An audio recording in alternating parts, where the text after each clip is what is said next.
दिखाइए कि मोटर वाहनों में सीएनजी के उपयोग से हमारे शहरों का प्रदूषण किस प्रकार कम हुआ है।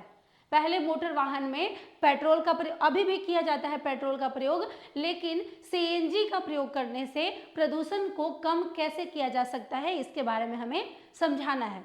तो हम पढ़े थे, एक आया था हमारे अध्याय में आदर्श ईंधन।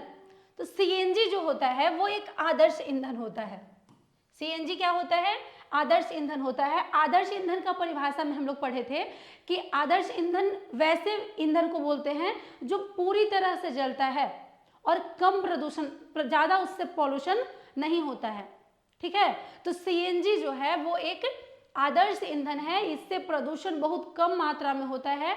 इसीलिए हम अगर सीएनजी का प्रयोग मोटर वाहन में करेंगे तो हमारे शहरों का प्रदूषण इससे कम किया जा सकता है। ठीक है, जैसे हम लोग देखे थे कि जो पूरी तरह से जलता है उससे कम प्रदूषण निकलता है। जैसे देखिए, अगर कोई गोईठा है उपला जिसको हम जला रहे हैं, वो पूरी अच्छी तरह से जल रहा है तो उससे प्रदूषण कम निकलेगा क्योंकि उसमें कार्बन डाइऑक्साइड गैस निकलता है। वहीं हम भीगा हुआ गोईठा जला रहे हैं, वर्षा के दिन में गोईठा जो होता है वो भीग जाता है, उसको जब हम जलाते हैं तो वो अच्छे से नहीं जलता है बल्कि धुआं करता है। तो उस स्थिति में वहाँ कार्बन मोनोऑक्साइड गैस निकलता है जो कि बहुत ज़्यादा मात्रा में प्रदूषण फैलाता है।